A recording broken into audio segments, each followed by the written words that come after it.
welcome to the stream. That was accidentally on. Um, This is Mike Live. Chuckle Pops. So I had forgotten to mute Alina, but I was still muted, I believe. So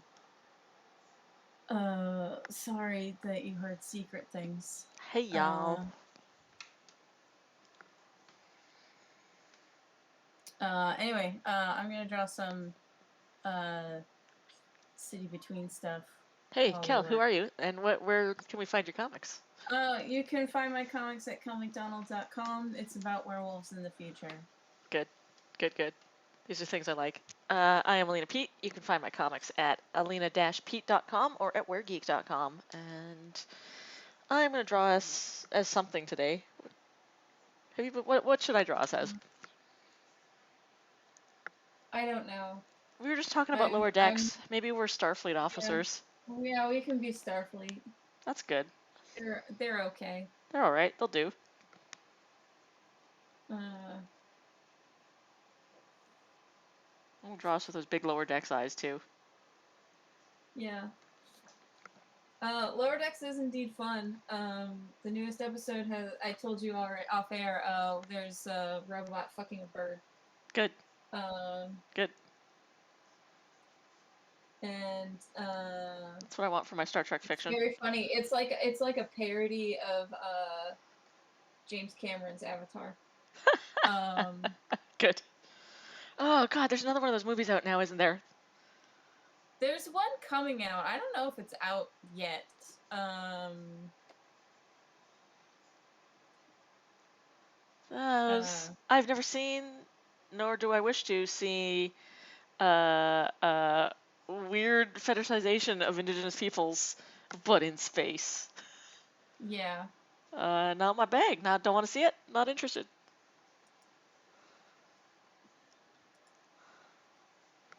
I wanna, I'm gonna put some Spock ears on.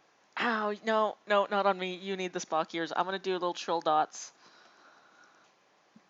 even though I'm not a gecko and should be.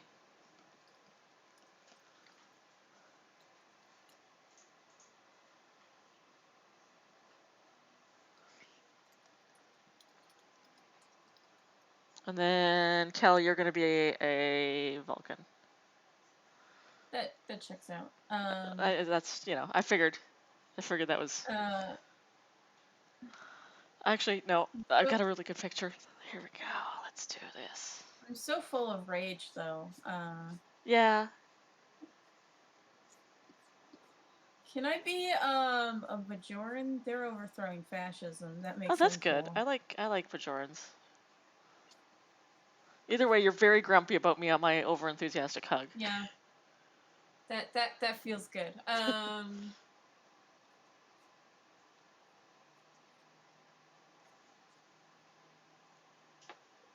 The Uh, drawing of and the Starfleet me looked very chirpy, so I was like, I'm gonna work with this.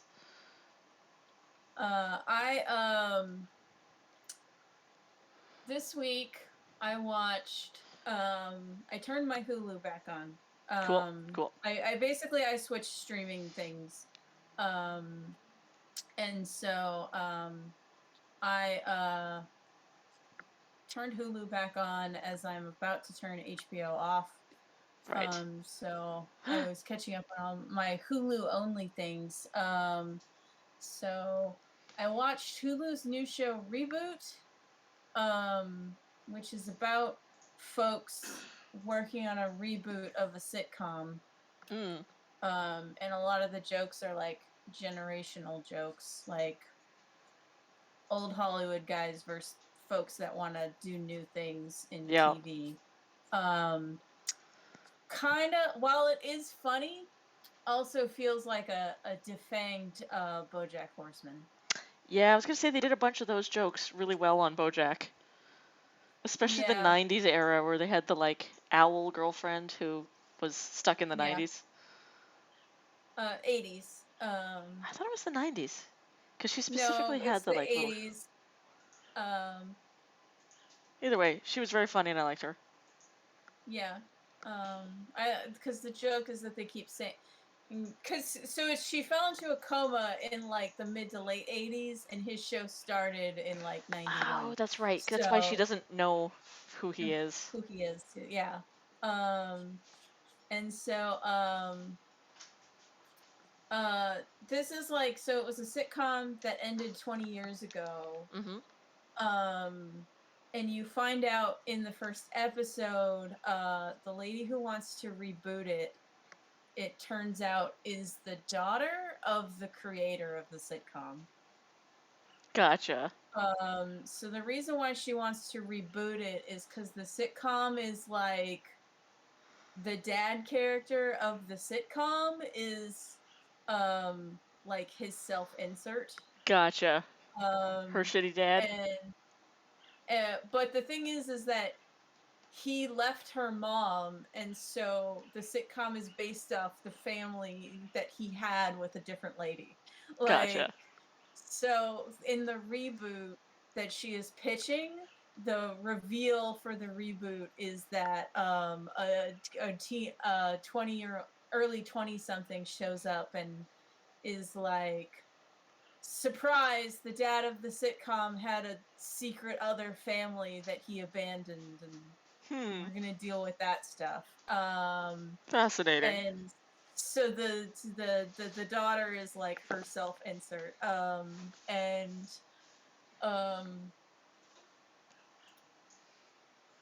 the Good. thing that it is doing that BoJack didn't, like, where I'm finding the most originality is the child star of the sitcom grew up. Right. And Which BoJack did uh briefly. well, so BoJack went in the like child star who's a train wreck direction. Yes. Yeah. This is a child star who, like, basically, if this reboot didn't happen, he wouldn't have a career, because they're Gotcha. like going over shit that he did. And it's like, he was in some Disney movies, Right. and then he became an adult. Right. Or he's like 20, and like, so they're like, Hollywood doesn't know what to do with him because he's not hot enough to like be the heartthrob in like teen movies Mm-hmm. or like blockbusters, and he's not really talented enough to make the jump into other more like To like, serious acting roles. right. Those good meaty Um, rolls. uh, and so then there's stuff like where Sarah Lynn's mom was a stage mom that like um was pushing her into show business and was not not a very good parent. No. His mom is a more ideal mom for a child star, but their relationship has not changed. Um, Right. so it's like she's always on set to make sure he's okay. But he's like And an adult now. yes, So it's and at real first he awkward. doesn't realize that it's weird until like the other adults tell him it's kind of weird This that is your mom's weird. on set because Yeah. you're an adult now. Um, and they have like a fuck up guy who his storyline seems to be that like he did a lot of drugs, and the joke is, I'm surprised no one's canceled you on Twitter yet. Good. And he's Yep. like, I surprised me too. And so the guy who would be like this sitcom's Uncle Jesse, Yeah. um, he's like, you gotta tell your mom not to come on set. Yeah, it's weird that she's here. Yeah, and TBH. he's like, can you do it for me? And so then he goes to talk to the teen kid's mom, Oh man. and she is very nurturing and motherly. Um, and disaster star ends up having sex with her. Oh no. It turns out he has mommy issues. Uh-huh. Uh-huh. Uh, and so he says like that she blew him and then she called him a good boy, patted him on the head, and gave him orange slices. And he has a lot of mixed feelings about that. And I was Right. like, that is a really good joke. um,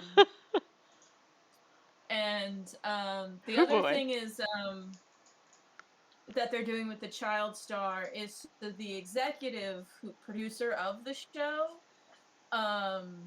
is like, she absolutely should not be there. But she is the same age as the child star guy.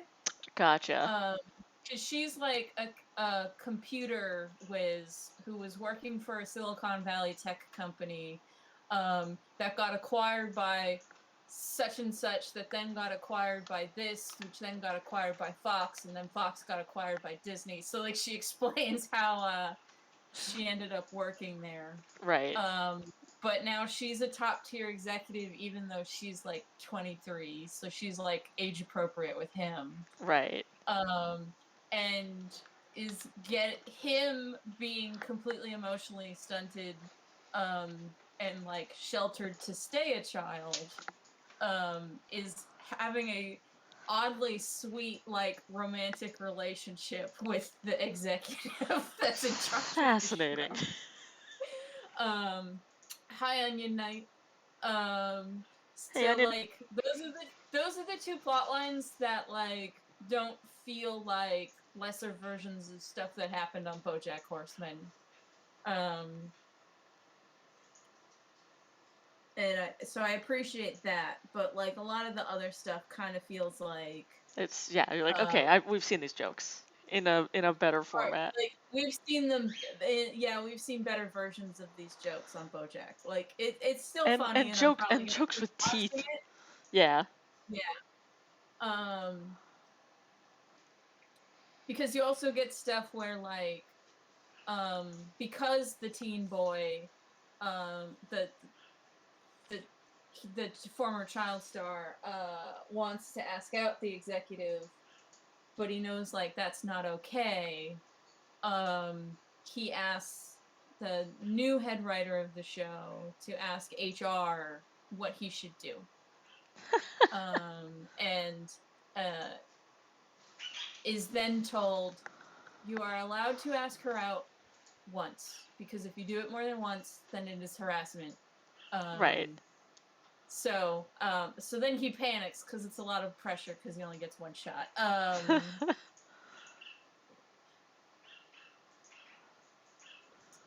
And Onion Knight says hello to you too. Cool. But yeah, Chuckle Pop says, orange slices.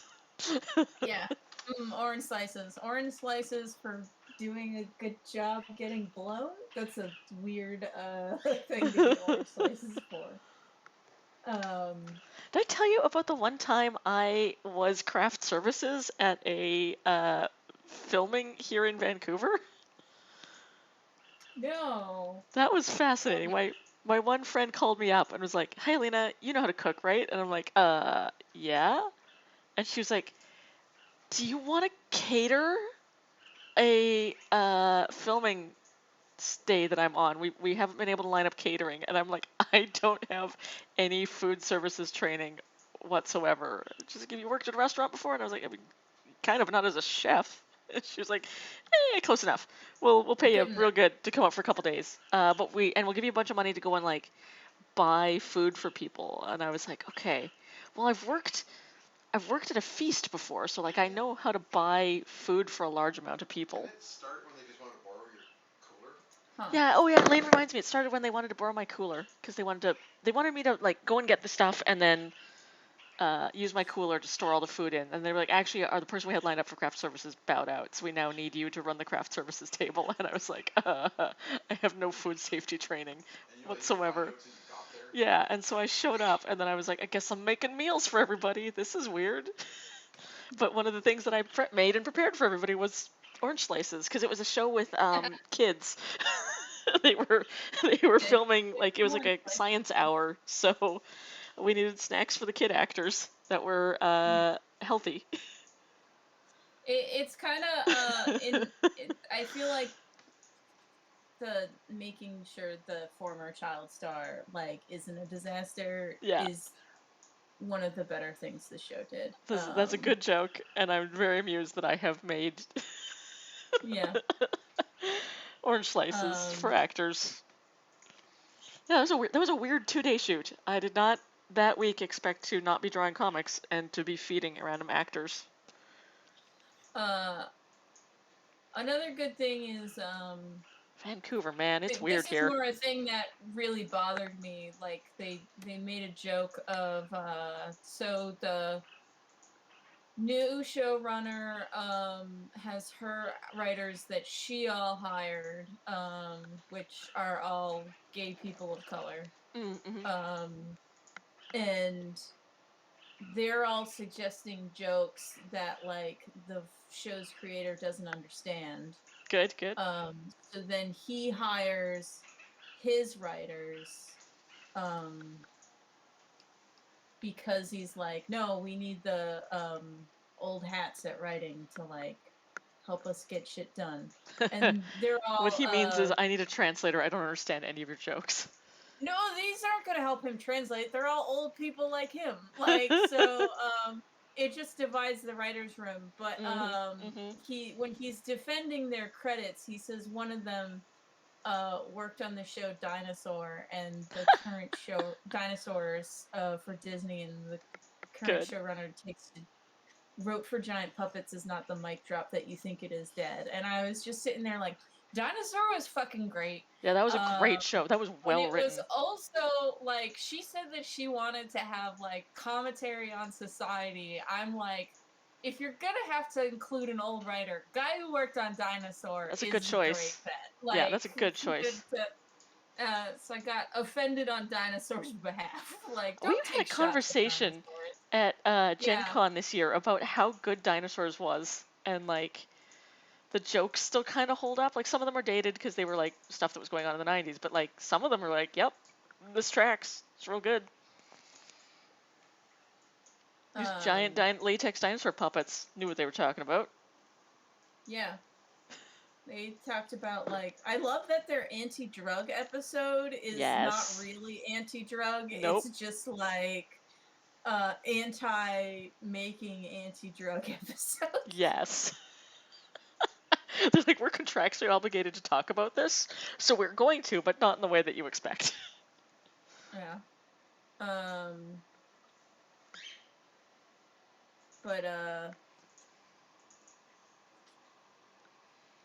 Yeah, and then after watching that, I watched Only Murders Left in Only Murders good. in the I've Building. heard that one's really good. It's the first. I liked the first season better. The second season seems a bit contrived and like. There's another murder in the building. Great, Yeah, something for us to investigate. Because the second season is someone is trying to frame them for a murder. Oh, interesting. So they're encouraged to take part to sort of prove their innocence. And the solution was kind of meh. Gotcha. Yeah.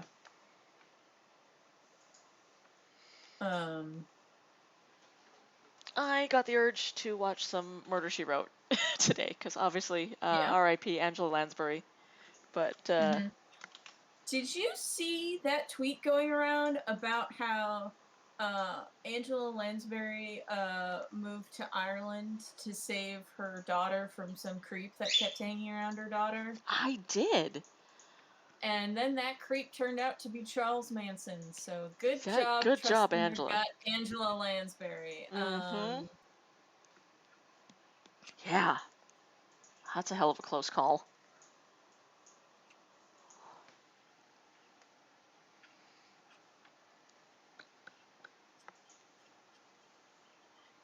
Yeah, so good on her. She saved her daughter from a cult.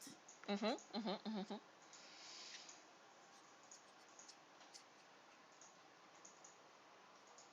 don't know what I was doing when I inked this girl's pupils. She looks really too scary.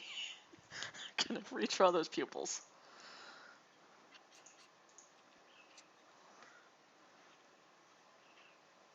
Trying to think of other stuff. You do all your inking digitally, right?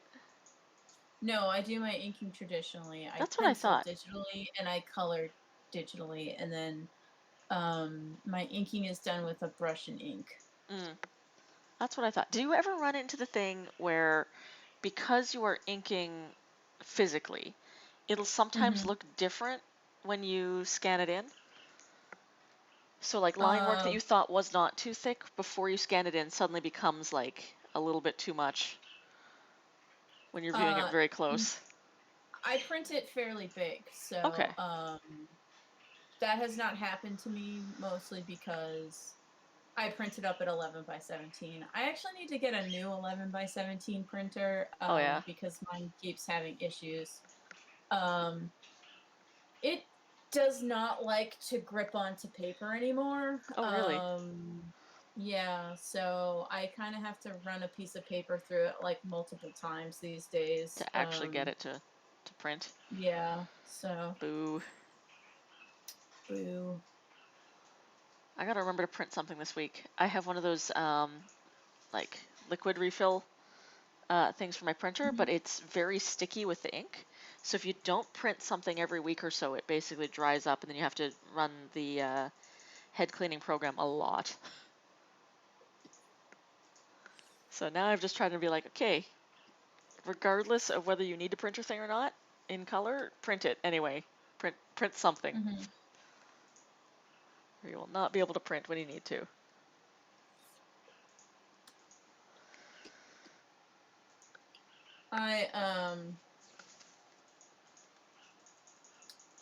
I also I watched the movie Ex Machina.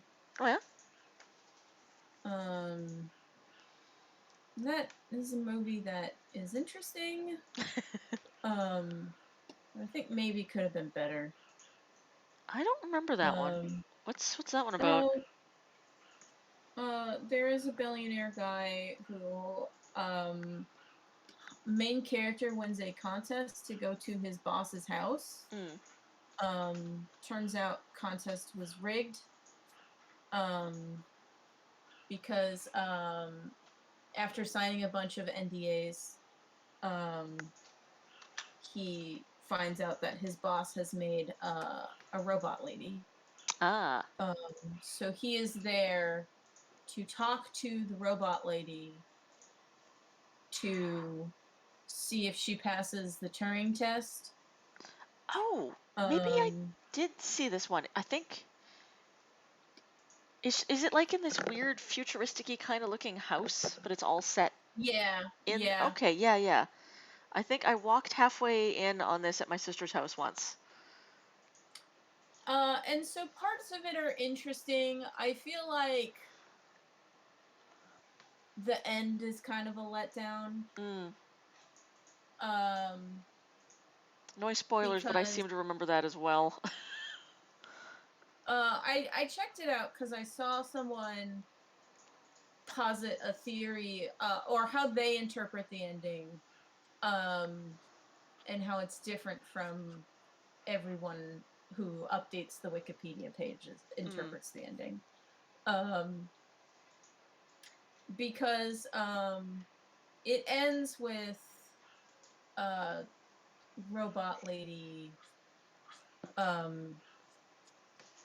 escaping, and she traps main dude in the building.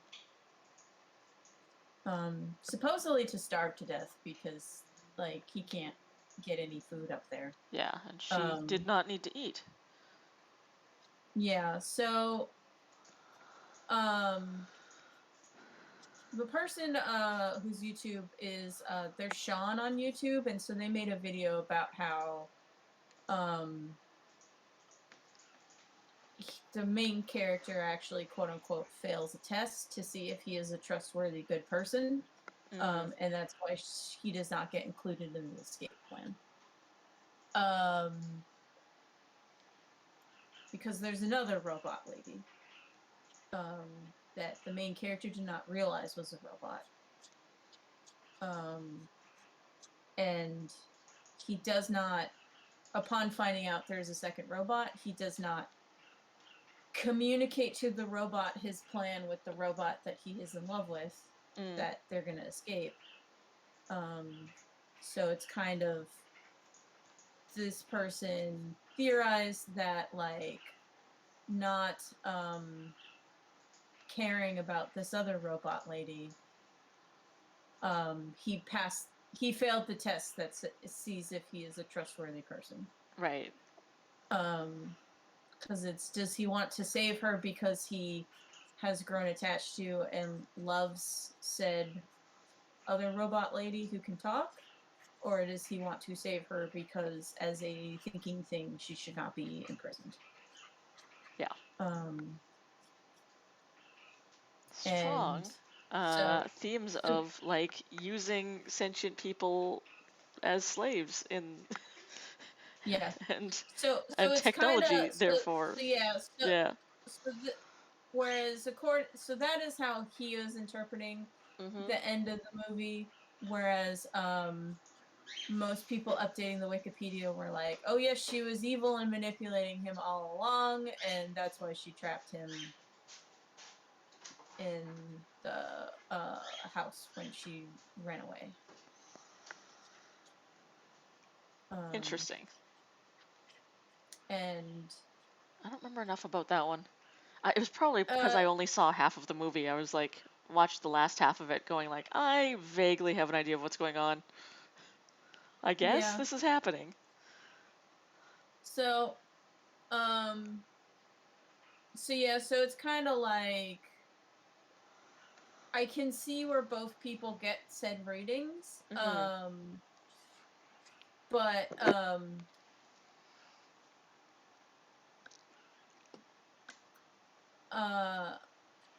if they wanted to do either reading, then maybe should have leaned more into it, like the movie, in my opinion. Yeah. There's so many interesting sci-fis that are like that, where like, I see what this is all an analogy for, but then you really crapped out on the ending so that it like undermined the meaning of the analogy that you were crafting.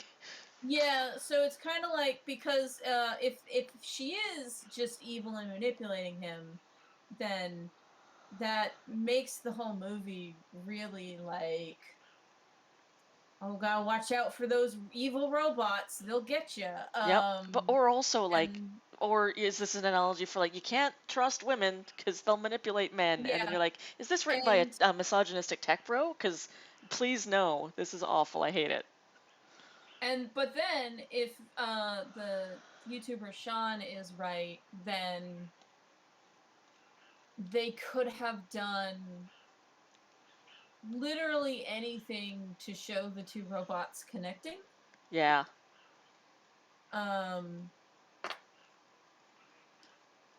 Which they don't. So it's, as I recall, the end of that movie was all kind of shot like a horror movie, in that there's like a big, like, she's kind of like taken control of the facility and he's like helpless and within it, and she's talking and he's like trying to escape, but everything's shutting down. So what it is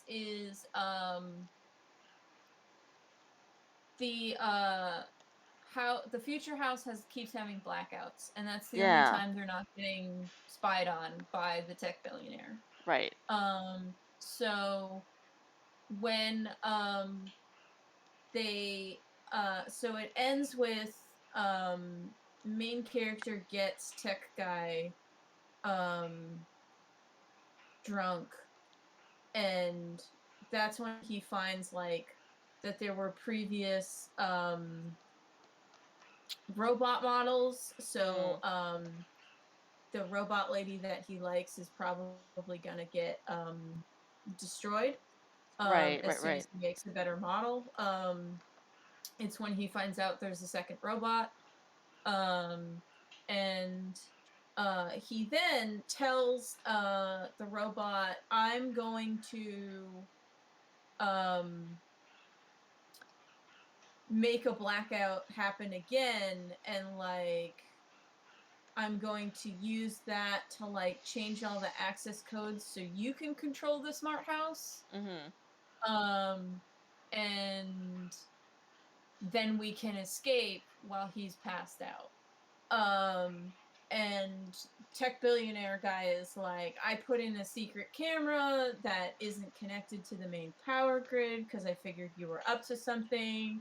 So I'm not going to get drunk to prevent you from doing that. And then the main character is like, yeah, I kind of figured that you would have done that after the first blackout. So that is why I actually changed all the codes during that first blackout when you were drunk. Right. I'm one step ahead of you. So then the blackout happens, and Robot Lady gets out of her room. The the tech billionaire tries to stop her. Other robot shows up and stabs tech billionaire. Tech billionaire irrevocably damages the other robot, like, so she is irreparable. He smashes up main robot's arm. He Am I knocks misremembering this? Because out, I do like, not remember another robot. Maybe I'm thinking of a different show that's very you similar. might be thinking of a different movie. What the hell was that movie called? Let me see. Might be thinking of Her. I'm just Googling recent movies with robots. I don't think it was that recent. I remember the specific effect they used on the robots, like chest and legs, and it was very cool. Her chest, arms, and legs are kind of see-through, and her cranium is see-through. Yeah, that's the one I saw. That's Ex Machina. Okay. So the other So I just don't remember the end of it very well then. The other robot you don't learn is a robot until the climax. Right. Because while they're discussing all this stuff, the tech billionaire has an Asian lady that he claims who is like his maid, and he claims well, she doesn't speak English, so we can talk in front of her. Right. And really she's just a robot without vocal cords. Like, right. You see stuff where you see her reacting in earlier parts of the movie to their conversation, making it clear that she understands them.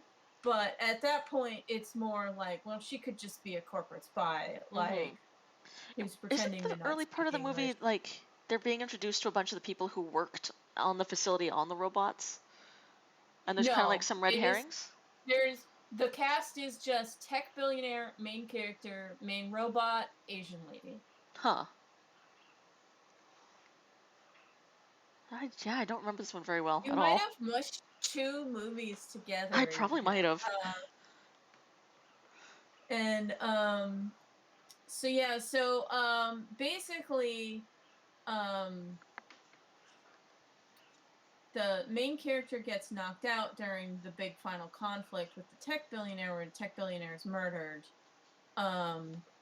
But Robot Lady drags main character into her old room. So when the power is back on, he cannot leave her room the way she couldn't leave her room. Right. And it ends with she found the other robots and put on fake skin so that way she could pass for human. Right, and she like escapes out into the world. It's like, I'm free now. She escapes out in the world. Yeah. So it's basically like, cause it ends in all that murder, it's like, well, if you wanted it to be that he wasn't as good a person as he thought he was, like, you need to maybe do more with the other robot, like show some connection between main robot and the other robot. Yeah. I seem to remember not being really super big on the ending because I was like, K, if your analogy is now like basically what we thought was an interesting, like, are robots human? Can robots be human? Has just turned into like dangerous technology will get loose no matter what you try to do. Yeah. Which is not the greatest analogy which is why or I metaphor think for. I think that's why I think like the YouTuber guy is saying that like main character failed the test of like wanting to help the other Of robot, empathy and like compassion. Yeah. with empathy and compassion and whatnot. Like I feel like that is a better reading of the movie. Like it is giving more credit to the creators. But if that was the creators' intent, they should have leaned into that more. Yeah. Um It's also just a very lazy film about robots thing to do, to be like, oops, no, they're murdering and evil all along. You thought that they yeah, could and have now compassion, they but they're did the just bad. murders. Yeah. And Yeah. it's like, really? That's not an interesting story. Robots are Yeah. always an analogy for humanity because they look like us, but are they really us? They're other. Ooh. Like, it's a And so very like easy metaphor, y'all. talking like to show the connection between like the two robots, there is a discussion on can you fuck the robot in the movie. The billionaire guy says if you wanted to fuck her, she has like sensors in the appropriate Gross. places Very so that gross. if you fucked her, you could do it and she would enjoy it. And that That's is creepy and weird, and I hate it. like but that's a thing a tech billionaire would do. Oh, for sure. Um They were yeah, going so hard with the, like, they were going hard into like abused creepy, lady in a weird. relationship thing. Yeah. And so that's why There was a bit of like a conversation of, like, celebrity and money using women as objects going on there as yeah. well, And that they never really so resolved. having it like be um okay, main character failed the test because he did not also include the other robot in his escape plan. Yeah. Like It's a little that bit makes like, it like he wants to save the abused woman that he cares about but doesn't care about abused women in general. mm-hmm. Um like if that's the analogy that they're going for, like I said, they could have leaned into it more. And that is certainly a more interesting take on the movie, and makes the ending better than robots just be evil, yo. Yep. You Um, can't trust a robot. They're other. Which is uh, not a great analogy, as we've discussed. Your yeah. metaphors Um, suck. and in this, it would be like women, am I right? If that's where they're going, Yeah. like, They're so manipulative and they'll murder you. It's like, no? yeah, No, actually, statistically. Dudes are way more fucking dangerous. yeah. So, Ugh. Anyway, I left with a distinct impression that there were no women in that writing room. well, see, the things about like clearly making the tech billionaire a creep, Yeah, as he yeah. talks about, oh, you could Women as fuck her, objects like and that etc. seems to be um some sort of awareness of this issue, which is why it's like, okay, the YouTuber's reading like is a more favorable reading toward whoever's writing it, and they Mm-hmm. just didn't quite nail it. So I don't want to go so far to say like there's no ladies in the writers' room. It's more they could have just stuck the landing better. Yeah.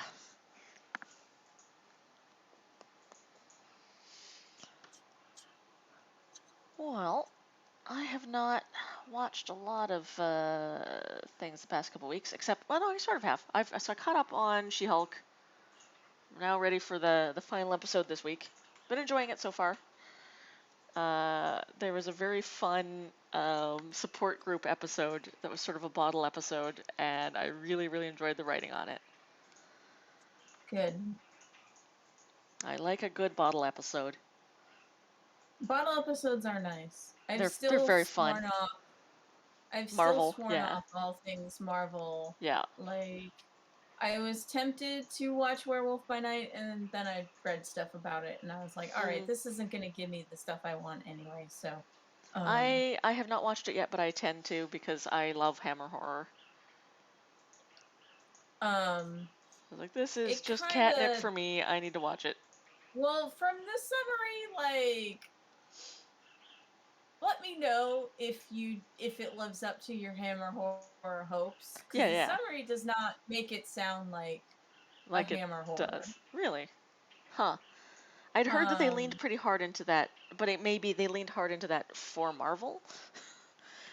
Or it also, like, it might just be that they're taking the aesthetics of Hammer horror. And not the, like, plotting. I sure love a good old monster movie. Very satisfying. Reading the summary, I was like, it sure seems like there isn't a whole lot of werewolf in this Werewolf by Night movie. I mean, that's the thing about some of those old monster movies, though, is the monster was the scary or the most expensive part of it, so you didn't actually see it very much. And it was all about like, here's of these people going on about their lives, and then there is mention of the monster, and scary things are happening out there, but we're not going to show it because it's very expensive to put this person in a latex suit. Onion Knight is in the chat going, Ex Machina is certainly a movie of all time. It is there. It exists. And then someone and then Chuckle Pop says, just like a real life sex robot. Who is the real robot here? And there we go.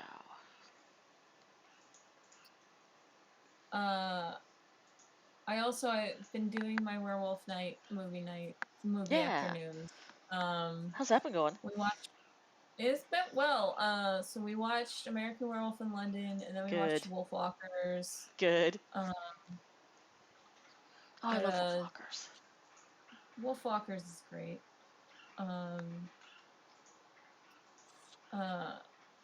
American Werewolf in London, people also really liked, so that's good. Good.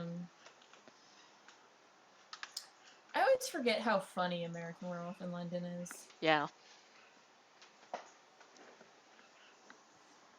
Where is my safety on the bleed on this? She's going to be almost off the page.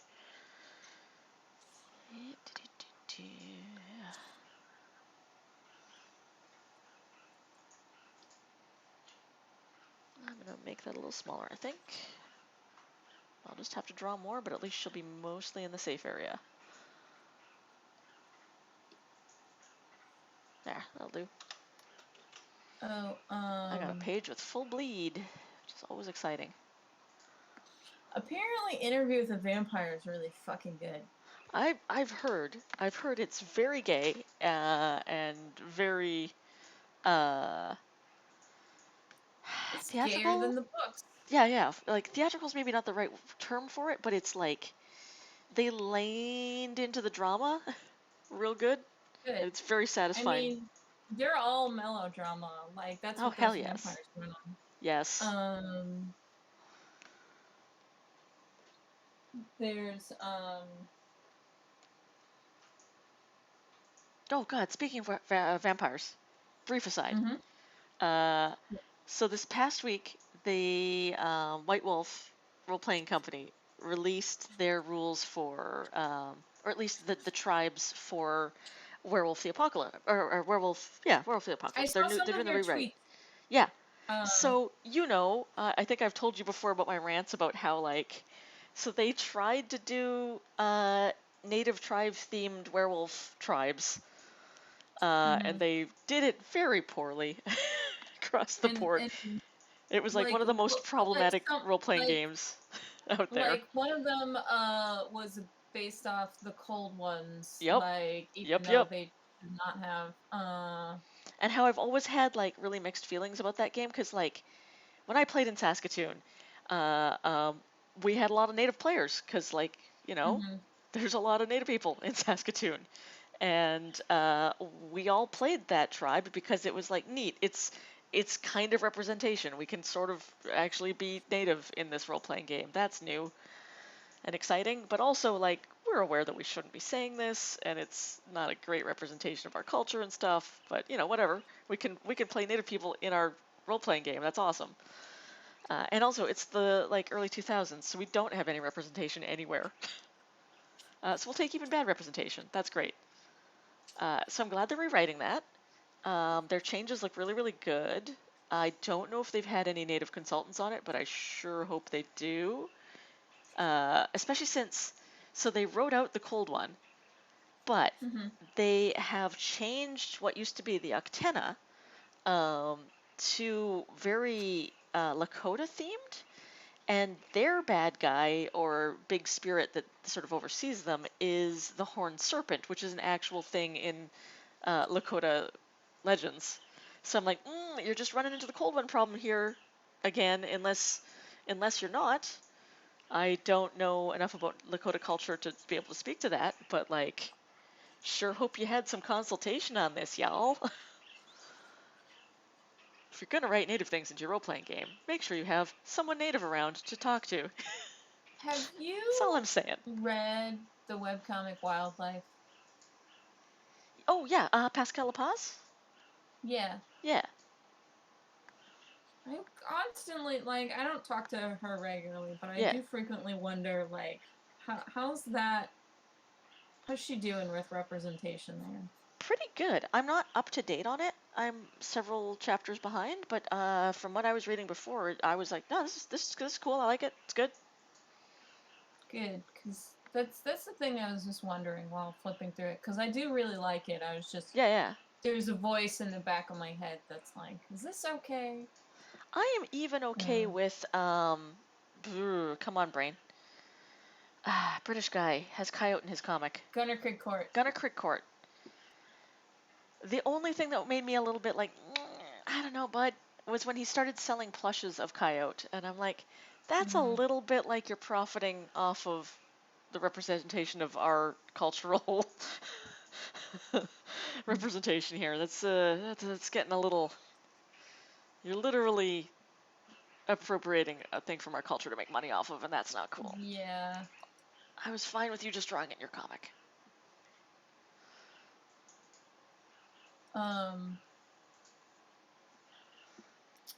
Yeah.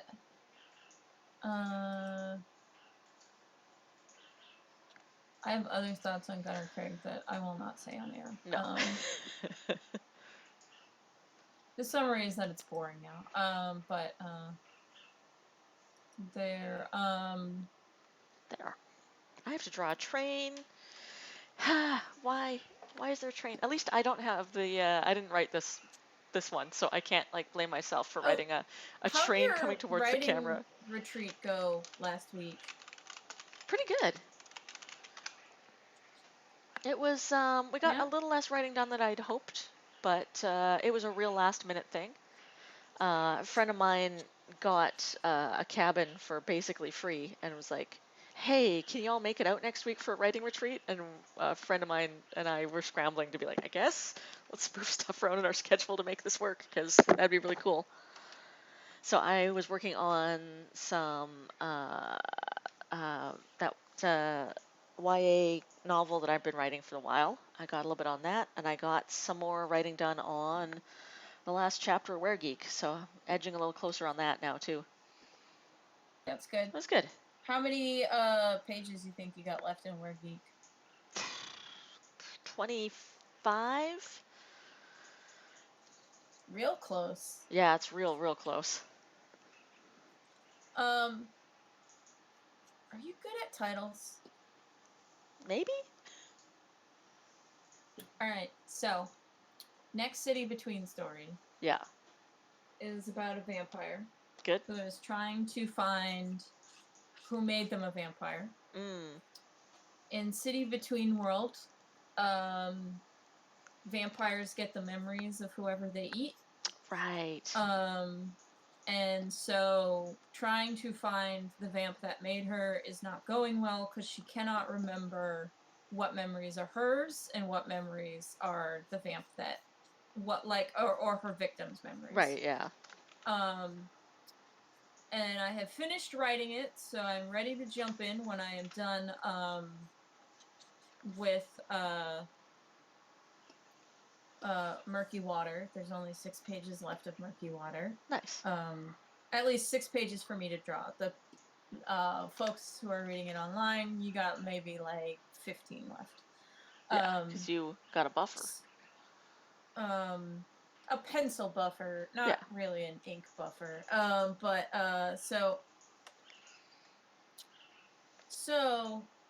Anyway, I have everything done for it except the title.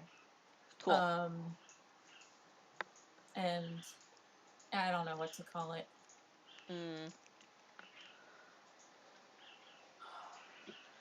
Huh. There's a word for memories triggered by food. Yeah, so, or smell. I had someone suggest, Memento Mori. Like a token of a dead person. Yeah.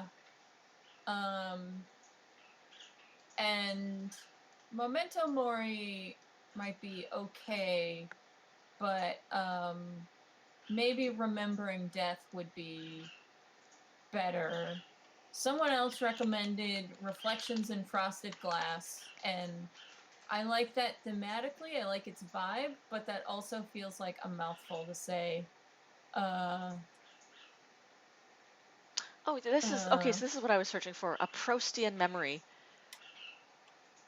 based off of the book *Search of Lost Time*, where at the beginning of the book, Marcel Proust eats a madeleine, and then the rest of the book is about him recalling his childhood because he had madeleines in his childhood. And it's this whole like so flashback. The whole book is that ratatouille scene. When the critic eats the ratatouille. Basically. But that's the term used for when food triggers a memory that's like really, really strong and fundamental, is now a Proustian memory.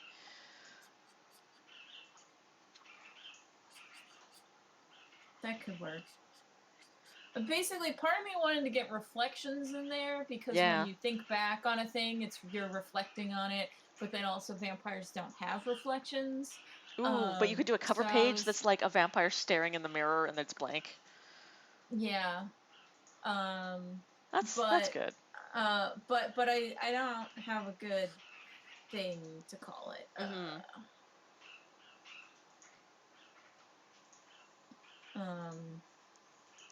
I like Reflections of a Frosted Mirror. That's evocative, because you can't quite see what you're looking for.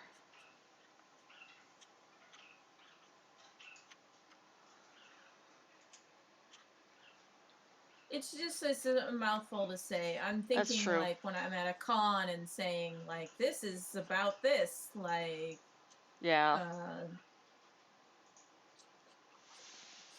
Proustian Reflections? That could work. I gotta chew on this some more. Yeah. I had my patrons vote on which story they wanted next, because this one and the one that's going to be after it were like at about the same amount of done. So like at the beginning of the year, I said, hey, which story do you want me to focus on to finish and give you all next? And they voted for this one. They're like, okay. And the other one has a title already, so it's like, maybe I should have just done that one. Because I had it named. But yeah, because the one after this next one with the vampires is about Rebecca protecting a celebrity who has a abusive ex. But said celebrity's brand is about them being strong and independent and blah, blah, blah. So they don't want it to get out that they have an abusive ex. Yeah. So the title I came up with is Glass Diamonds, because it is something that is fragile, pretending to be strong. Nice. I like it. It's also short and easy to say, but evocative. Yep. Which is exactly what you want. Yeah. And so I need to, like, think of something like that for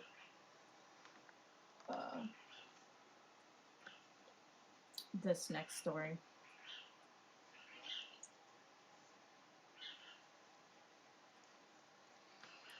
And then I had someone say, like, maybe focus on an angle that shows how detached she is from the memories. And like,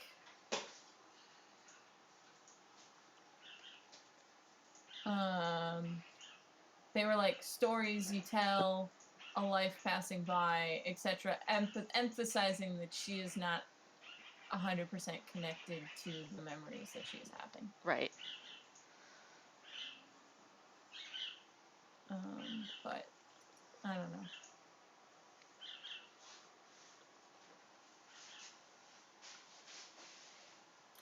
Send me that title that you suggested so Sure. I remember how to spell it.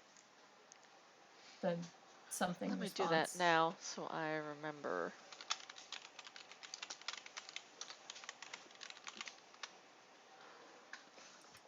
Thank you.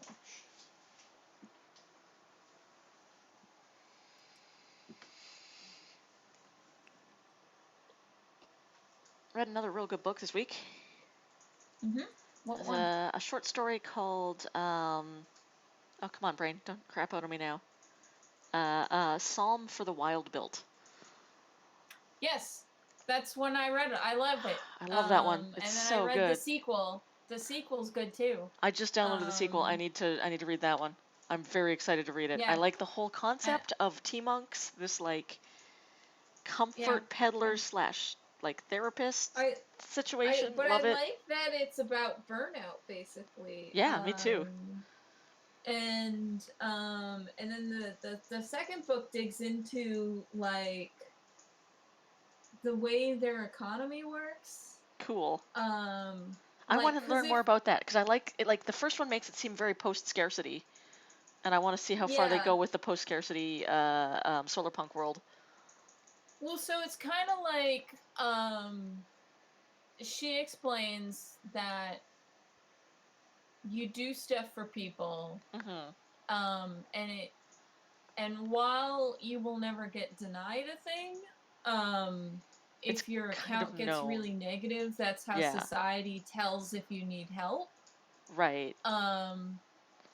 But that's still like making it seem like some people are more valuable than others.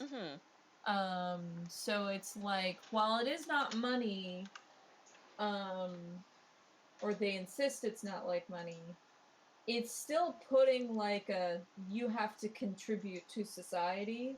Right. Which means that people can be marginalized, especially if they're, disabled or etc. Yeah.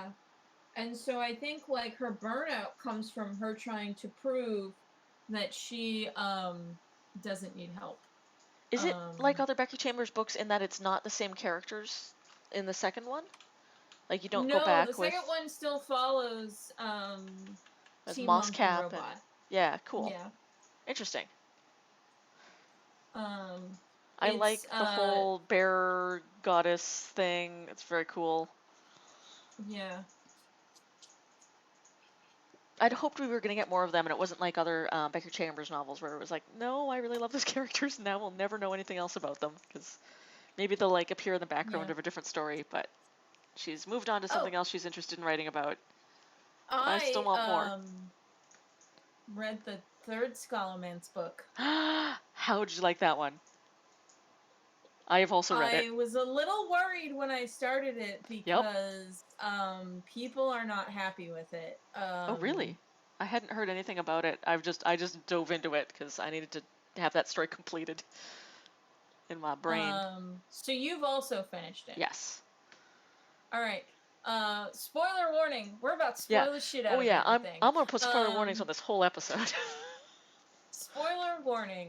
Spoiling the shit out of the third Scholomance book. Get out now if you don't want to be spoiled majorly. We're gonna discuss this shit. I saw people were upset because Elle and Orion aren't a couple in it. They Really? were mad That's that what they were pissed Elle. about? They were mad that Elle fucked Lisa. Oh no, I love that she Um, fucked Lisa. Thank you. Good. I wanted uh, more than her I just moping over idiot Harry Potter. Lisa, like, I did, like, at the Lisa's beginning got of her the shit book. together. I appreciate I that. d- Lisa is my hero and who I want to be when I grow up. Yeah. Anyway, uh, Lisa knows what Lisa, is up. but I at the beginning was a little bit frustrated that we didn't get as much of Elle's friends because a Yes. thing that I liked in the first two books was Elle's dynamic with her Oh. buddies. And they were like Um, family. Like they had her back 100%, and I love that. Especially after yeah, establishing and so hard in the first book that like no one had her back until they did. Yeah, I yeah, wish they had a bigger role in and this. so yeah, so I wish her friends were there, Yeah. and Same. I did like Liesel though. I liked um Liesel being a no nonsense person. Yeah. Liesel is if I went to this school would probably be me. Good. I like that despite the fact that her friends weren't around to offer her that comfort, Liesel kind of it was weird because Liesel took the role that her friends did in some of the other novels where they were like, Yeah. "Okay, you're falling the fuck apart. You need someone to support you right now." And she But did it in such a different she way that the other didn't ones would have. really fall apart that much in the earlier books. No, no. So like her friends, like I remember in season 3 of Buffy, when Buffy briefly has a therapist. Yeah. Buffy really should have gotten a therapist for the whole Oh series. God, yes. But anyway, so the therapist guy that she sees says, I'm not here to be your friend. Like, you Yeah, already have friends. They like you. They tell you what you want to hear. yeah. I'm I'm not not that. that. Yeah, I'm not that. and I And love I that. feel like so it's good that Lisa was there for when she was at her downest, because Lisa like was like, get your shit, just Together. get it Yeah. all packed up, Yep. put it in a bag, Yep. and get it together. Yeah. Like, Don't deal with it right now. We got other shit to deal with. Everything's falling apart. um, but I also like the few little glimpses we got of Elle's friends were really nice. Like I like that she got to see a proper functioning Desi household. That was really cool. And she's like, I could be really appreciated here, but also it's painful because this is the sort of thing I was denied by not having access to my father's family, and it kind of and hurts. But I'm glad to I see it. also I kind of wish that we got more of Elle's mom Yeah, because yeah. She had a a surprisingly small lot role. a lot of the book was her realizing like what her mom does Yeah. like for other people Oh, I and how loved she her discovering her mom's power of like, hey, I can just ask to go on an airplane and they'll probably let me because my karma account is good. yeah Magically, this will just but work out. and so it's kind of like I liked that part Yeah, yeah. uh and so I just I wish that like as she realized that we got more of her mom. Yeah.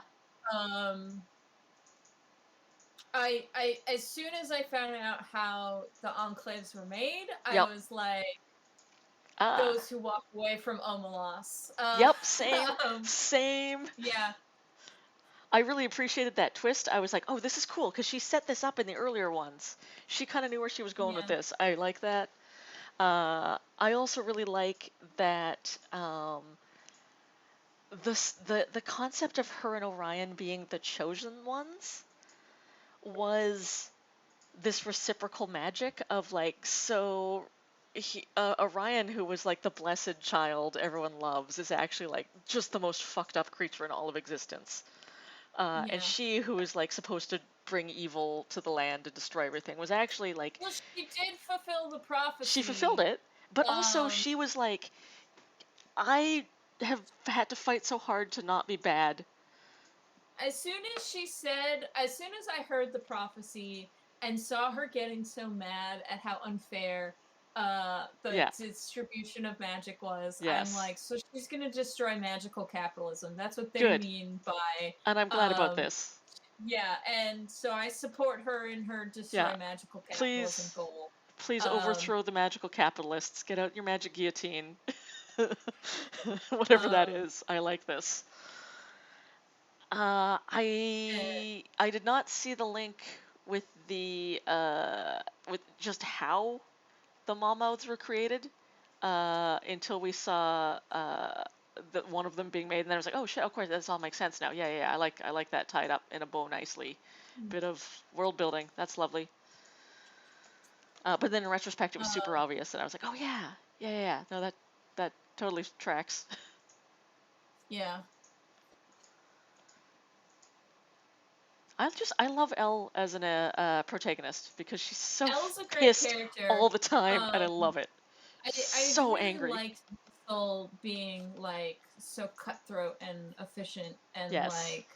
is like, I'm gonna kill my dad's wife. Yep.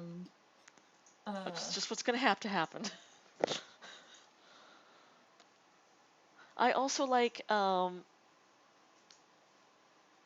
I guess it's not really the redemption of Orion, but like he was set up as such a golden child, chosen one.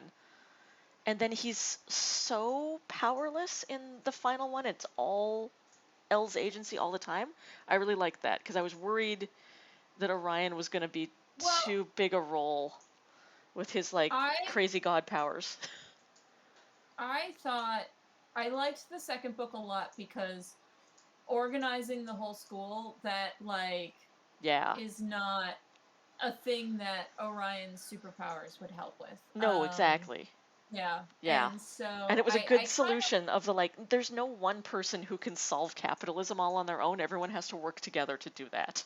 yeah, and I liked that Magical capitalism, anyway.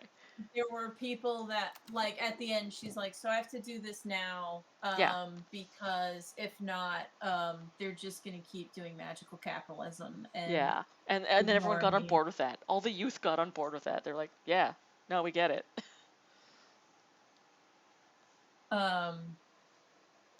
But yeah, good stuff. Really well written. Good story. Very satisfying conclusion.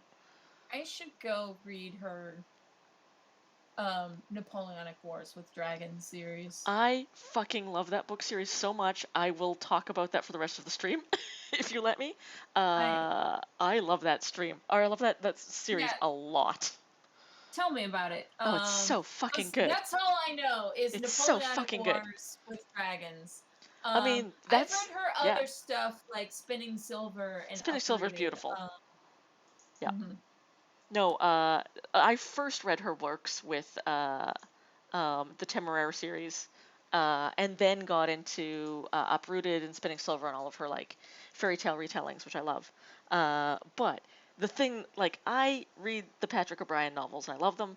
I've got this weird fascination with some aspects of British culture because I'm like, okay, as an Indigenous person, I am aware of the British colonial power and how most of the media surrounding British colonial romanticization is all part and parcel of that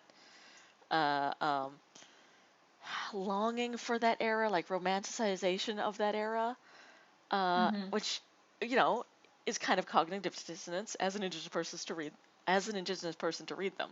But I also love looking at them, especially like the British military stuff, because I'm like, yo, that was fucked up. Like the fact that they could just press people into service wherever, as long as they were poor enough that their parents wouldn't complain. That's real fucked. That's not how to run a society. Brief aside. Yeah. One of my favorite jokes in the Legend of Korra is Mm-hmm. when they find out the Earth Queen is forcing all of the Airbenders into the Earth Kingdom military. Yes. And Korra and them are like, she can't force people into the army. And then Boomy, who is in an army, Yes. says, "Well, actually, as the sovereign ruler." Yeah, And actually then you she's can. like, never mind. Yep. No, you super can. He's like, well, actually, she can. Yeah. Anyway, yes. So, But so I love reading Napoleonic era history because I really like the boat battles are just really interesting. I like historical battles. It's a weird thing that I enjoy. Um, given how I know that most of the accounts are very scaled against Native people, like. But I'm trying to like read between the lines in a lot of the historical accounts, especially stuff like the Battle of Cut Knife Hill, which is right by where my reserve was, because I know the actual stories from people who fought in it, or at least were passed down to the people that I know. So it's a fascinating the thing about Bartimaeus trilogies. the which one? The Bartimaeus trilogies. No. So that one, like, if the author ever decided to write about indigenous people in this world, I would be very interested, because so one of the things in the Bartimaeus trilogy, all wizards are really just like they have bound a demon to their will. Oh, okay. So they all wear like magic glasses so you can see a demon, because if you don't have the magic glasses or magic contacts in, The demons will fuck you up. No, it's more just like if a wizard casts a levitation spell, it's really just a demon picking up the object. Okay, cool. And so their powers are much less impressive if you can see the demon that is picking up the object. Right. It's just like, you're not that magic, it's just that guy is doing it. No, Onion Knight, it's not like his dark materials. It's just like it is literally, I have summoned a demon to lift up this jar. His dark materials and was such a then letdown. they'll go away, and then you can summon a different demon to pick up a different jar. Yeah. And the way they control demons is through knowing what their name is. Right, yeah. So the main plot is the first one is very funny because it's the main kid, like an adult embarrassed him and he just wants payback, so he summons a demon and is like, get me something to fuck over this guy, and does not give more specifics than that. Right. So the demon then gives the kid like, so he's planning a government coup. Woo. And juicy. Then the 12-year-old has to figure out what to do with that. And government obviously, coup. like, the wizard who got caught, like, is not happy about that, so he has made a very powerful enemy very quickly. Right. Good. And It's so, just fucking around with demons. And so you get, like, the wizards are all the upper class in this world. Yeah. And are ruling it. But there's a lot of normal people, too. The reason why they don't teach everyone magic is because if demons find out your name, they can, like, control you. Right. Or you don't have... And because it's more equal footing, you have to actually cooperate with the demon rather than enslave them. Gotcha. And it's tied to birth name, so all of the wizards are actually kids that were put up for adoption. Oh, interesting. And then, like, their birth certificate is destroyed, so no one knows their real name. So their name is as hidden as possible. Yeah. Yeah. Cool. So everyone doesn't get taught because they don't want to have a weak link in their demon abuse chain. Right. Fun. And it's while it takes place in modern day, it's like alt history modern day. Yeah. So the British Empire is still in charge. And is still fighting to take control of North America. Oh, interesting. Like, so they have never successfully colonized North America. And part of that is, so in this alt history world, you get, like, centers of the world become, like, where the most wizard scholars gather. So, and then for whatever reason, those empires fall apart after several generations, and then the next like center of magic pops up and usually takes over. And you find out in the second book the reason why that happens is because the general populace that the underclass Yeah. Eventually, after like 500 years or so, gets immune to magic. Mm, So demons cannot hurt them or affect them in any way. right. And so that is really what has happened every time the magical center has gotten overthrown, is the normies got immune to magic enough to overthrow the wizards. And then the wizards all fled to a different place where the normies weren't immune to magic. Gotcha. Then you find out that the demon who works with the main kid, Bartimaeus, he has been, he hates all wizards except for a wizard that summoned him in Egypt, who was the only one that treated him with respect. Mm. And it turns out that a wizard can summon a demon to inside their own body. Oh, interesting. But then it's the human and the demon have to fight for who's in charge of the body. Right. So it turns out that this kid, he stumbles on like that way of doing things, and it's more cooperative, so it works better for the demons. And then the demons can stay in our world longer because it is specifically said that it is painful for demons to exist in our reality. Right. Unless they have a body. But if they're inside you, they're not really in our reality. Right. You're like a cushion for them. But since this like whole thing has been like over and over again, demons getting enslaved, whenever the wizard capital has been overthrown, if the other side finds out the demon that was summoned's name and summons them, the demons have like no loyalty to stick to their wizard. Right. Because it's very much different slave master over and over again. Except if you do that more cooperative summon them into the body thing, which is why demon only liked that one kid in ancient Egypt that summoned him.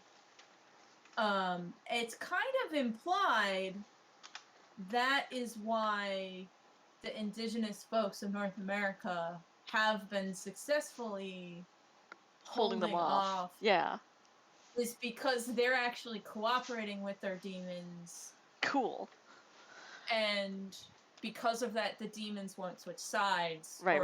If they do get summoned by the other side, they're doing a half-assed job until they can get summoned back over to the other side. Like, that's very cool, and that actually ties right into what I was going to say. That's very cool. I like that bit of world building. So the first book in the Temeraire series is basically like, she basically just wrote a novel that was like, what if this one action from the Napoleonic Wars, but with dragons as like this air force.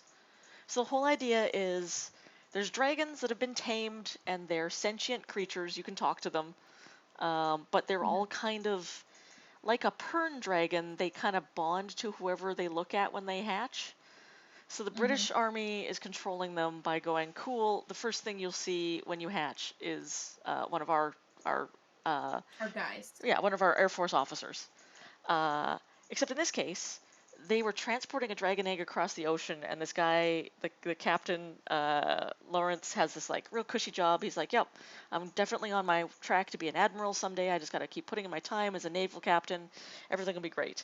And then a dragon hatches on his ship unexpectedly, and it rejects the man he has to like try and tame it, and imprints on him instead. And he's like, shit, now I can't be a naval officer anymore. This sucks. My career's my career's over. Now I'm a dragon rider forever. And then the whole rest of the story is him sort of coming to terms with being a dragon rider now.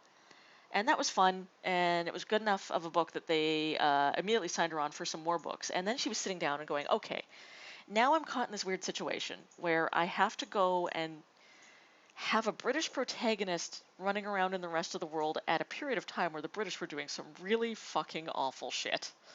Because this is the time where they were starting to try and colonize North America, and this is also the time where they were doing like the fucking opium wars in China. And she was like, how? And they were still doing slavery at this point as well. So she was like, how am I going to make this protagonist remotely accessible to modern audiences? Because he's still a British officer. So she made his dad an abolitionist, so at least his family is fighting against slave trade. And in fact, there's a big plot point in one of the books where his dear long-running friend and captain, and former first mate, is his farm is run by like slaves. His dad has big colonies, and so most of his family's wealth is from slavery, and it's a big issue between them. But so she starts doing some world building where she's like, so actually, the British were trying to colonize North America, but they weren't able to, and it's because the British like load a bunch of people onto their dragons and fly them around as like big battle stations. But in North America, all the indigenous people were like, yeah, we have dragons, and they're like real special. So like it's a real big deal to be a dragon rider, and not everyone gets to do it. And when you do, like that dragon and you are bonded together for life. That is your role in the tribe. So they're like, yeah, we can't break the will of these dragon riders. They will not surrender.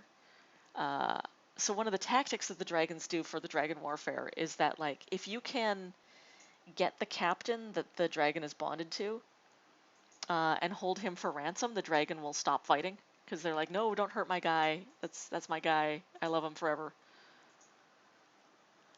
Whereas they're like, yeah, North America, rather than do that, like, if we capture one of them, the other one will just commit suicide and die because they cannot live without each other. They're that bonded to each other.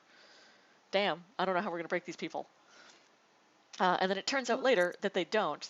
There's a later book where they mention, they're like, yeah, President Chumash is like doing a really good job of running this United States. And like all of the United Tribes are coming together to put together their own air force to defend the newly created United States. And for those of you who are unfamiliar with Chumash, he was a chief of quite some renown. Well, that's good. Or Tecumseh, sorry, not Chumash. So she does like really cool history stuff like that. She also at one point is like, yo, so the British and the French way of training dragons is real shitty, and they don't even really breed them well or know how to take care of them because they still think of them as stupid animals. Let's go to China, where they are like the noted dragon breeders of the entire world, and it's because they're like, yeah, dragons are people, yo, and in fact a lot of them are like way more knowledgeable smart and wise than we are. So of course, like the Dragon Emperor was the one who was basically a dragon who came to Earth and in the form of a man, and that's why we revere the Emperor, because he's basically a dragon. And they do an Africa book too, where like they imprint the dragons there with like the stories of their ancestors, and the belief there is that dragons are reincarnations of their ancestors who have come back to advise them. So that's cool. She does a bunch of world building stuff to be like, the British are real shitty at this dragon stuff. Yeah.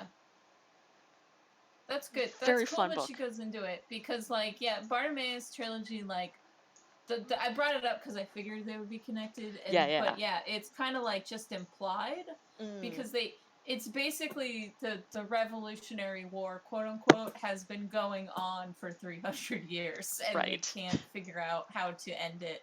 Right. And it's because of demons. The Native Americans. Good. Yeah. Who are like, hey, yo, let's not subjugate these demons. Like, they're doing something, and it's working. So it's kind of like so it's like this is what it's.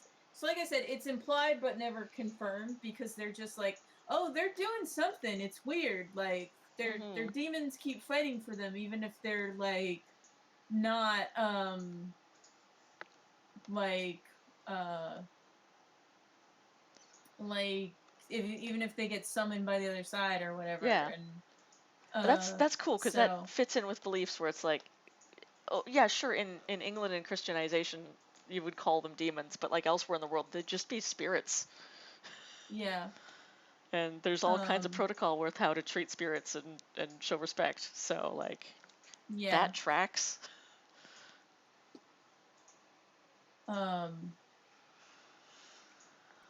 It's also funny because the whole series is from the POV of the demon that keeps getting summoned by the 12-year-old boy. Good.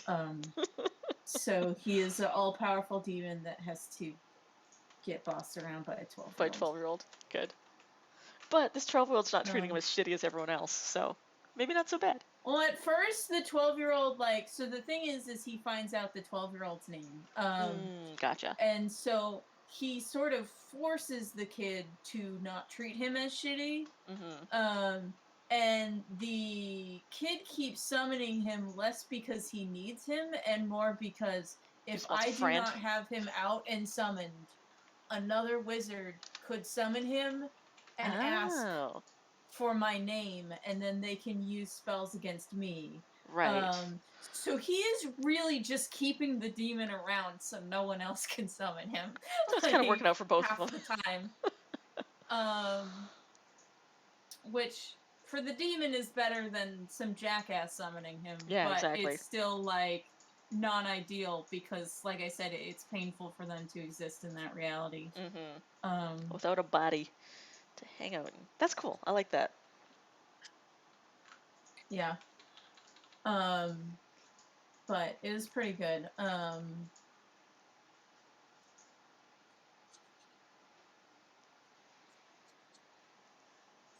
I also just think it's funny that this kid saved the government because spite. Like, I love he's it. just mad at that dude.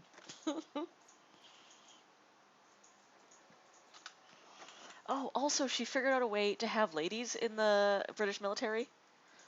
Yeah. Which I think is good, because like there's several really good female characters in that series. She was basically like, so what if there's certain breeds of dragons that will only bond to women, not men.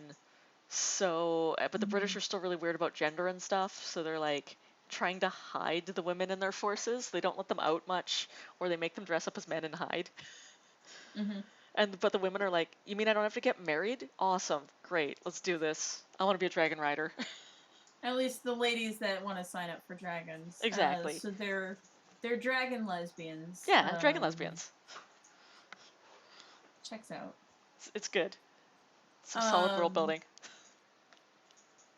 I'm still watching House of the Dragon, Hot D. Gotta get some Hot D.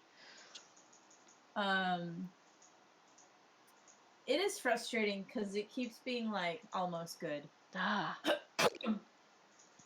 And Patty Constance is the highlight of that show. Oh yeah? Like, I was kind of like making a bunch of jokes when they announced that he was cast because I had only seen him in Hot Fuzz.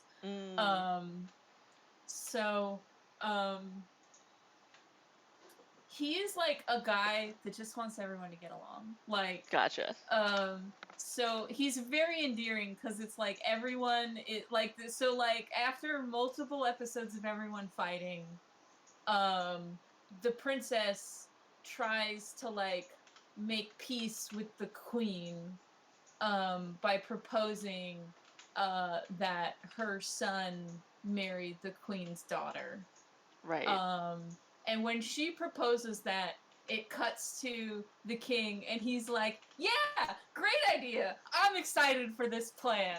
Like, because that will, like, bring peace between the two sides of his family who keep fighting. Right. So, like, it's the most thrilled he's been in the entire show. Good.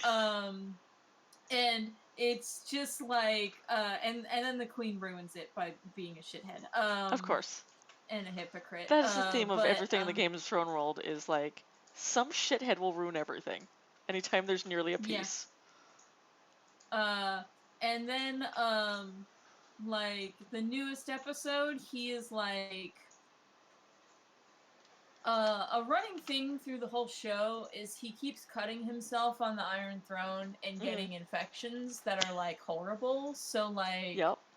he has lost a bunch of fingers. Like in the second episode, he has to get a finger amputated before it goes gangrenous. Because he cut himself on this janky old throne that's just a pile of swords. Yeah, that's just a pile of swords. Good. So then because this keeps happening, like in the newest episode, he is like in bad health because of losing body parts and fighting off infections. Yeah, weird. And so because of that, he has spent most of his time doped up. And his wife, the queen, is ruling everything like in his name.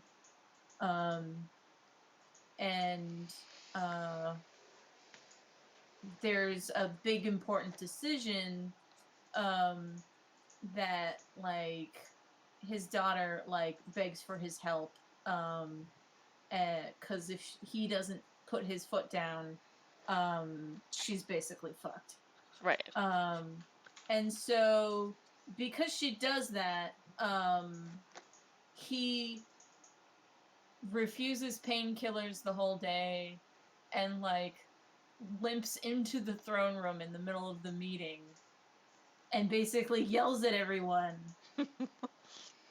puts his foot down, and like says, "This is what's gonna happen. End of meeting. I'm the king. Do it." Cool. And they play, but he is so weak that like limping to the throne room halfway through, his brother has to help steady him so he can actually make it up to the throne. Yeah. And so, but they're playing like triumphant music, like it's like he won This is a his great big battle moment. or some other Yeah, shit. yeah. Like, yeah, so it's like he's rocking. He's like the gold. He's what's making that show work. Like, Good. That's very true to old everything else. nobles, though, because it's like, they didn't have a lot of healthcare or like doctoring back in those days. People died Yeah. of really, really terrible things all the time. Well, Everyone was super sick. Westeros has a little bit better medicine than Just in the real world. real medieval times. The king's dying of a arrow wound. Let's bleed him. Well, because they at least know about penicillin. Like, they don't call it penicillin. They just say, like, feed him moldy bread, so they know, like... That helps. How to grow penicillin. Yeah. Like, it's just not, like, refined and in pill form. What I find fascinating is that they're finding that some of those old things actually... Like, so there's a thing where you're supposed to, like... stir particular potions for a certain count of prayers, like 10 Hail Marys or whatever. Yeah. Or a paternoster. And then they found out, they're like, actually, no, that would have worked because it was just a way to keep track of time in a consistent manner. And if you stirred that for long enough over high heat, it actually would have let go enough of its, the plant's like astringent properties to slow down bleeding or whatever the potion was supposed to try and do. Like, so they kind of superstition and religion into real magic, or into real medicine. That was a thing that was a thing that I learned about in the Terry Pratchett book Island. It's not a Discworld book. I haven't read that one. But what it is basically a girl who is like 20th in line for the throne was out on a voyage and gets shipwrecked somewhere in the Pacific Islands. The same ship thing that shipwrecks her kills most of this boy's tribe. Right. So the main story is like the two of them meet, and he saves her from like starving to death on this deserted island, Right. and she saves him from existential depression and despair. Good. Because he watched his entire life, like everyone he knew, die recently. And obviously, it's basically, it's supposed to be like a great tsunami. So obviously he was not the only one to survive, but it was more just like the people in his immediate vicinity. So it turns into, at first it's the two of them, and then they eventually find some survivors, and help them like heal up and doctor them. But one of the things in there is one of the ladies shows her how to make what she refers to as banana beer. Oh, interesting. Cause she's still, there's still a language barrier, so Yeah. she figures out like this thing is poisonous if you don't do this, and Yeah. it's like the lady's prayer, and then she eventually figures out, oh, it's a timing thing, like Right. you have to cook it for this long, so the prayer is just to keep time. Is it cassava? So Or taro? Because cassava and taro both have poisonous aspects to them if you don't cook them long enough. And when I lived in the islands, I wasn't allowed to cook either, because my hosts were like, no, you don't know how to do it. You'll kill us all. They basically have to let her cook because everyone else is injured or like, yeah. So so she figures out like, oh, it is a timing thing. Yeah, if you boil it long enough. She uses like England's national anthem at the time. Good, like, and it works. Because she realized it's the same time, so she uses that to keep time. Good. But in the climax, pirates that are looking for her, because she is a member of the royal family, and like the royal family, a bunch of them just died in a plague. So her dad got crowned king. Fascinating. So she's actually the princess. And so these pirates, like, so she wasn't the princess until like 20 relatives died, like, of a plague. So because there are signs that she might have survived, these pirates are planning to grab her and ransom her. Right. And the way that she like fucks them up is she ends up like delaying them until they get help, is she can get help, is she tells them, well, you have to say this prayer or this thing will kill you. Right. And realizing, like, as shitty white guys, they're going to dismiss that as quote unquote savage nonsense. Right. And then we'll just cook it and kill themselves. It works on one of them. One of them is at least smart enough to not drink it. Like, period. He doesn't cook it right, but he also doesn't drink it, so. Right. But yeah, I remember, like, that from the Terry Pratchett book, basically. That, like, oh, so yeah, the cooking, the quote-unquote prayer was really a timekeeping thing. Yeah. To not kill yourself with dangerous chemicals. Yeah. Cool. Yeah, cassava and taro, super toxic. And in fact, boba is made out of taro. No, cassava? Yeah. One of the two. And you have to boil the pearls long enough or they will make you real sick. I have had bad boba for that reason, and have gotten sick because of it. Yeesh. It's apparently real bad. Yeah, no, I did not have a good time. No. And I did not go to that boba place again. No. God, that's like the main thing you have to do if you're a bubble tea place. It's just like Maybe Don't there was poison something people with else the wrong with bubbles. it. Maybe there was something else wrong with it, but something was wrong with it. Like It was probably I there's drank probably it and then immediately felt ill. yeah, Like undercooked boba.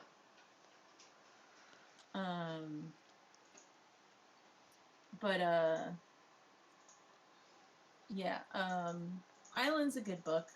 Cool. Yeah, I haven't read a lot of his Discworld stuff, but when I have, I've always really enjoyed it. Like his Bromeliad Gnomes? Yeah, Bromeliad Gnome series yes. is really cool. I like those. Those are fun. I liked Only You Can Save Mankind. Or How to Save Mankind, whatever it's called. I haven't read that one either, but I've heard it's really good. It's basically the video game is real. Right. There, the kid learns that the space invaders that he's fighting in his video game, like, there's a real. There's somehow stealth controlling actual battleships and. Right. And the invaders are like don't understand how can they have so many infinite starships? We like there's always more players or whatever.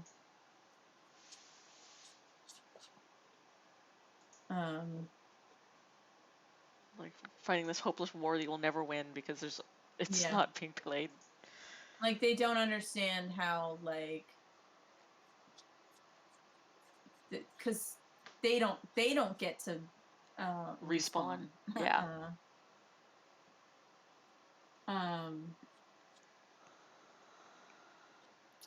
Then the antagonist is a girl who's like the Space Invaders world champion. Gotcha. A genocidal monster. Well, because she doesn't know. No, exactly. She just is like, I'm good at video games. I like this game. It's fun. I like to play it. Yeah. And boys are dumb and think I'm bad at the game because I'm a girl, but and I get to show I'm them the best at being a genocidal monster. Yeah, it's like. It's like, what if Ender's Game was less misogynistic? Yeah.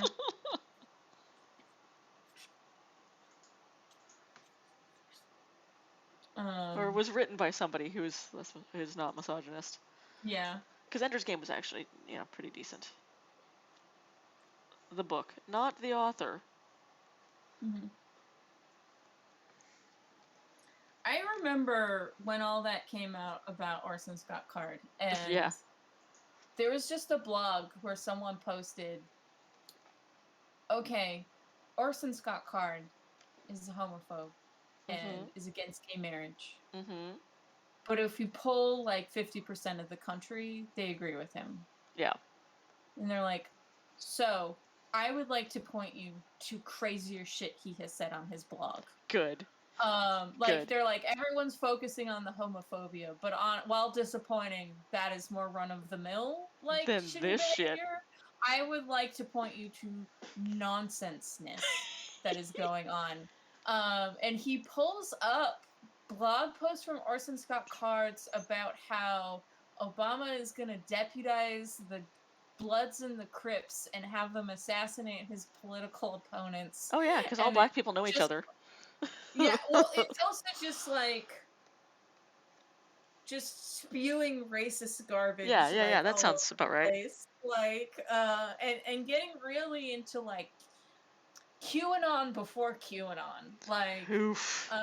If we checked in with Orson Scott Card today and he was deep into QAnon, you'd not be even remotely surprised. Yeah, that just like, follows. Because I read that these tracks. blog posts, I would not be at all surprised. No. So. Yeah. I would be like, yeah, that checks out. Yep. Oh boy. Sure are a lot of old school sci-fi writers who were super misogynists. I remember I read a lot of sci-fi in my teens, and I eventually stopped because I was just like, they're all so awful to women. Wow, okay. None of these women in these What stories are allowed to be real characters. They're all just there what as the I prizes. was super fascinated by is Heimlin, Yep. like, is trying to be like equality for the sexes, Mm-hmm. but can't. Yeah. Like Yep. like there's a block in his brain that's Yep. It just preventing will him from not work. doing it. Yep. That was what I found like infinitely more fascinating to read, because like if a guy is sexist and is just gonna like be sexist all over the place, Mm-hmm. like it's it's infinitely more interesting when, in my mind, when they're trying to be gender equality but But they their just hang-ups are getting can't. in the way. Yes. Like I read Stranger in a Strange Land, Mm. and it's like, okay, a lady's in charge of the military, Yep. cool, but then her subordinate still calls her like Missy, Yep. like even though she's in her His 50s boss. and his Uh-huh. superior officer, and Mm-hmm. Can't imagine a world in which there's equality between the sexes. Ugh. but he was trying, and Yeah. that's the fascinating part. Like Trying and failing. like it he yeah, and then it just turns into weird sex shit. Mm-hmm. Um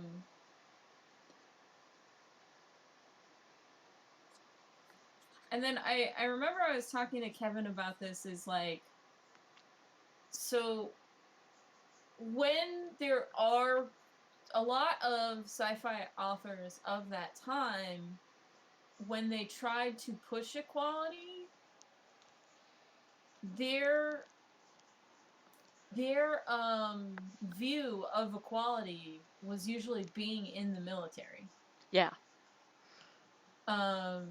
So that's why so much of sci-fi at that time, like even if it is something like Star Trek, where it's like we're all equal and we've worked out our problems, Mm-hmm. It's like, well, the women are allowed in the it's military now. the That's good. They're done. well, it's Equality. still like Starfleet is a military thing, Yeah. like at the end of the day.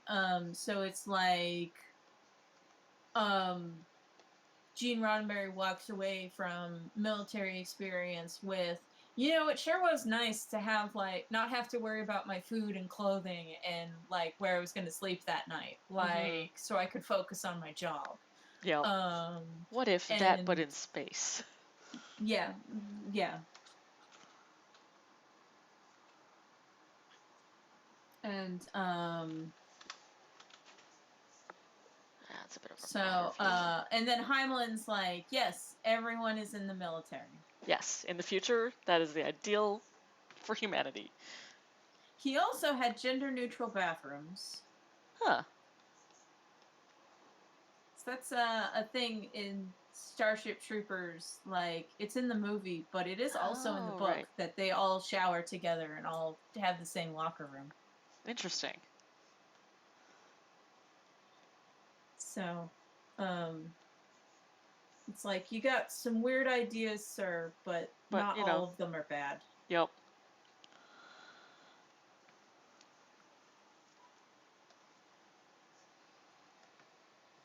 There is a million haunters outside my apartment. Oh, yeah? Yeah. Huh.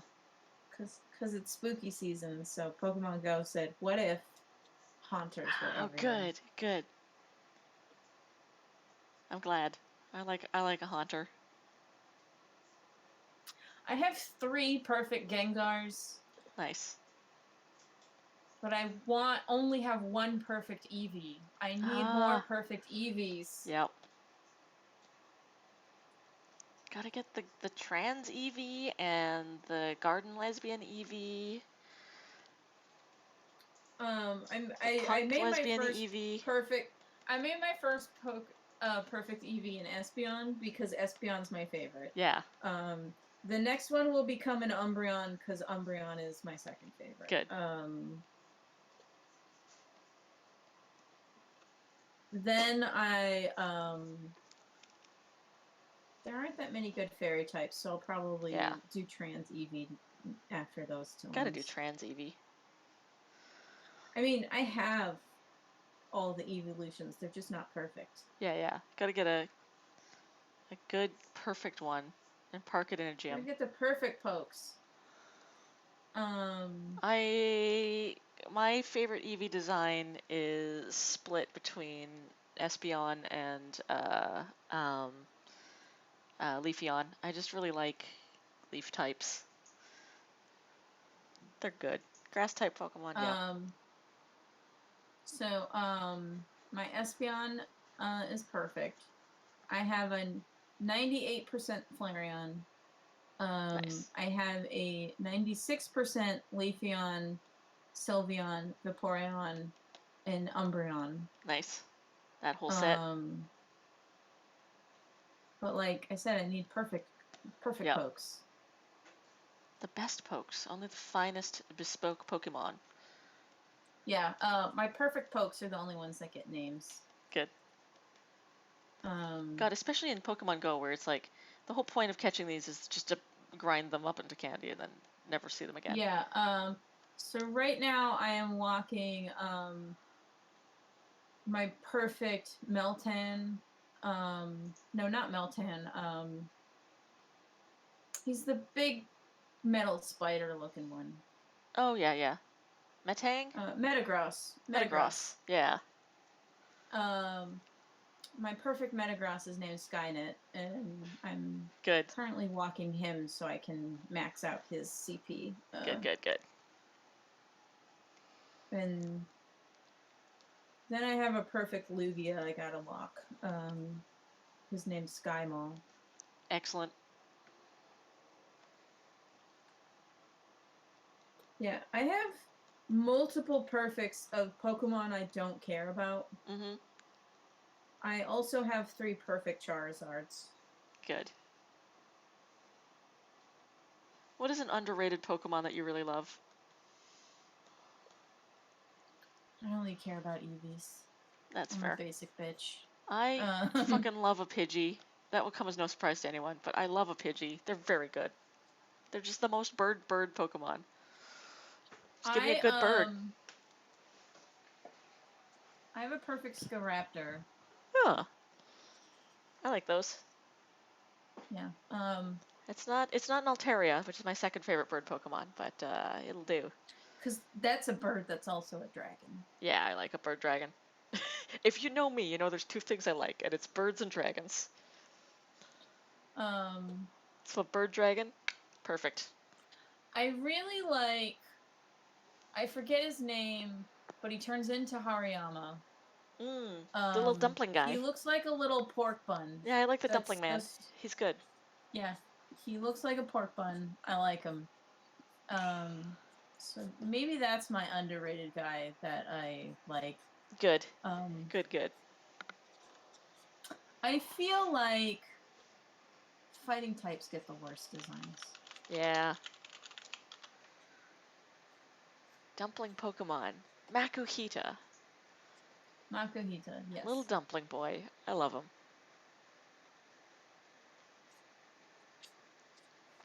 Well. He's good. He's a good boy.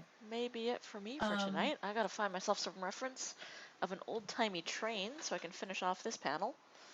But this page is looking pretty good. Like 1800s? Just use the one outside of Van Calf. Yeah. Yeah, I should go and take reference pictures of that one. Yeah, just use that one. Yeah, this one's looking pretty good. I think I'm just about done this page. Yeah, I just need to draw a train. I'm almost done with mine. I just gotta finish drawing Connor looking snarky. Cool. But I will end the stream. Thanks everyone for watching. And you all have a good time. Yeah. Thanks for joining us tonight. Go to our links, check out our stuff. It's great having you here. I'll talk to y'all later.